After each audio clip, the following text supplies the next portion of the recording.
1 থেকে 1.5 লাখ 2 লাখ পর্যন্ত আয় আসে এই ভেড়া থেকে। এই ভেড়া দিয়েই আমার সংসার চলে এবং অনেক লাভবান। ইনকাম সোর্সটা কি? ইনকাম সোর্স এই ভেড়া যখন তো পুষতেছি তখন থেকে এই ভেড়ার উপর দিয়েই আমার ভেড়া বিক্রি করি, এই দিয়েই আমার ইনকাম সোর্স। এই ছেলে মেয়েরা কি দিবে, তার চেয়ে বেশি দিতেছে এরা। এই দিয়ে আমার সংসার চলতেছে এবং অনেক লাভবান আমি। ঘর করার জন্য কিভাবে ঘর করলে মানে বেড়ার মানে জন্য সুবিধা হবে, ভালো থাকবে, আপনি কিভাবে পরামর্শ দিবেন যে ঘরটা কিভাবে করা যায়? আড়ে ঘর আপনার 2 ফিট উপরে একটা মাচাঙ্গি করতে হবে। মাচাঙ্গির উপরে ভেড়াগুলো রাখলে সুবিধা, চেনা আলাদা গুলা নিচে পড়ে যাবে। আর উপরে হালকা কিছু খড় বিছিয়ে দিলে ভালো হয়, তবে চেনা আলাদা গুলা তার শরীরে ভরে না।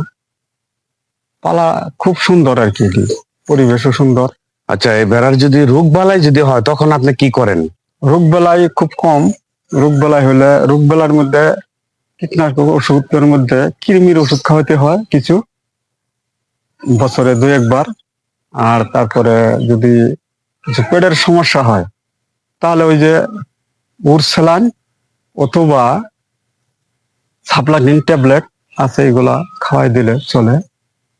আর বছরে 1 বার পিপিএল ভ্যাকসিন দিতে হয়। আচ্ছা আচ্ছা। তো এখন কেউ যদি আপনার কাছ থেকে ভেড়া নিতে চায় তো তারা কিভাবে যোগাযোগ করবে? তবে আমার ঠিকানা, আমার নাম আব্দুল মালিক। দর্শক মন্ডলীরা শুনতে পাচ্ছেন যে খামারির নিজের মুখের কথা, যে ছেলে মেয়ের অপেক্ষায় বসে না থাকে আপনারা এরকম ভেড়া পালন করতে পারেন। আর এটা কিন্তু পর্যাপ্ত লাভ, যেটা আপনাদেরকে আমি নিজে চোখে দেখলাম এবং আপনাদেরকে দেখানোর চেষ্টা করলাম। দেখেন, আমি নাম্বার দিয়ে দেবো, আপনারা অবশ্যই যোগাযোগ করবেন যার যার ভেড়ার প্রয়োজন হবে এবং ভেড়ার সম্পর্কে যে কোনো মতামতের প্রয়োজন হবে।